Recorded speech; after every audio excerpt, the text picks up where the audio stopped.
Okay, so I'm going to break this down kind of quickly. I don't have much time right at this moment, but moral code of tap mandate. So for Brazilian Jiu-Jitsu, if you compete in IBJJF, legitimate Brazilian Jiu-Jitsu tournaments, you're not allowed to wear headgear. And the reason why is because you're not allowed to have competed at that level without being marked that you did. Because it's to let society know that this guy is a lethal weapon. That is what cauliflowered ears are for. And how they enforce that is by saying you are not allowed to wear headgear in BJJ competition, in IBJJF. You must not wear headgear. It's not allowed. Right? A part of that too is it getting, people grabbing onto it and such, getting their fingers in between the rope of it and the skull or whatever. But a big part of it is the fact that you can't have competed at that high of level without being marked that you did. And this is a safety thing for society to know, look, that guy is a very lethal, well-trained human.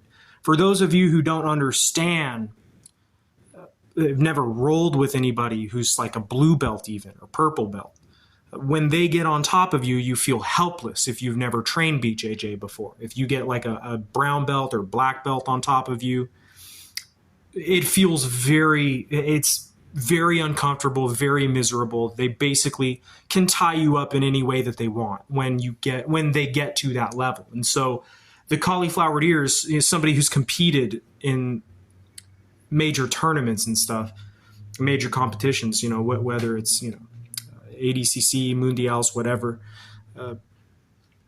Quintet, anything like that, you are not allowed to wear headgear because your ears must have remnants of your competition. They must show that you've competed. Okay, so prison, now we're moving on. Prison. So gang tattoos, moral code of tap mandate. You join your group and you mark yourself, dishonor and specialty, this is what we are, this is what we do,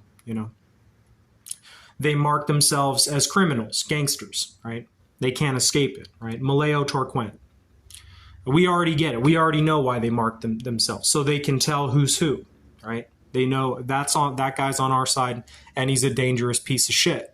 You know what I'm saying? It's a very similar type of thing, right? So pornography, loose vag. So they use the large penis aesthetic. They kill many birds with one stone here. They use it to sell plastic chemdoc surgery, meaning they sell you insecurity, saying size matters. This is why you need to buy an implant. You're going to get laid after you buy an implant. That's what they say partly by using the large penis porn aesthetic. Originally, they used it just because it was sort of bizarre and fantasy-like. They originally started doing that because it's easier to get great camera or great video because there's much more visual to work with, right? You can see the action more is what I'm saying. Sorry, I took too much Dayquil yesterday, kind of fried my noggin a little bit. I had a cold that I was getting over, so I'm not speaking totally clearly and right now. But that's so pornography. They use the large penis because it's easier to capture the physical aspects of sex with that larger penis. Whereas if it was a more average penis or smaller penis, you would see penetration less, basically. There would be less detail to look at, right?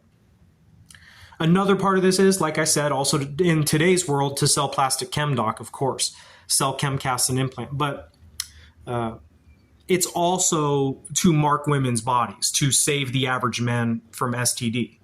It's the sex industry, and they use large penises to make those pussies loose, so they are mandated to that movement, that industry. And that's an industry that's filled with disease, sexually transmitted disease. And so to save the average size penis, like if there was a guy out at a club somewhere who met some hot female and he didn't watch pornography, it turns out she was a famous porn star and they went to have sex. When he would put his average size penis in her, he would feel something's not right. Like she's way too gapped out. She does, like her body's, like her pussy feels way too loose for like compared to the normal woman.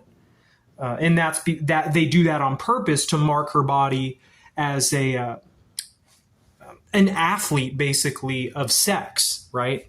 And to save the average man from disease. So once he puts it in, he can feel, oh, something's not right here. And then he pulls out and leaves because he can tell there's something very wrong here. She's had a massive body count with very large penises, right? So it sort of keeps those animals contained to that industry, those women.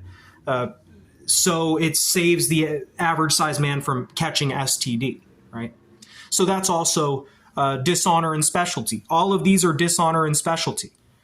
This specialty is to strangle and break arms on the ground very well, effortlessly against the untrained opponent.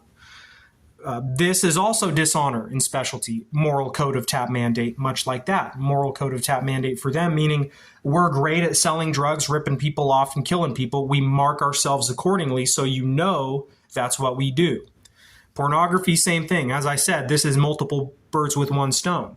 The large penis offers better visual of sex because there's more to work with. It has greater angular appeal, right, for the viewer as somebody watching a video for entertainment, right?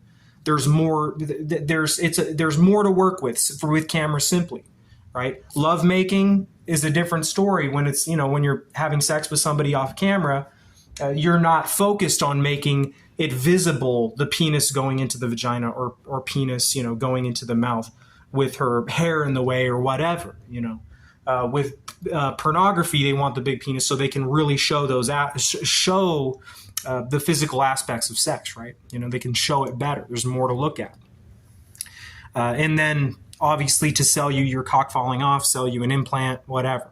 They give you Peyronie's so they can sell you implant, Chemcast, or Xiaflex.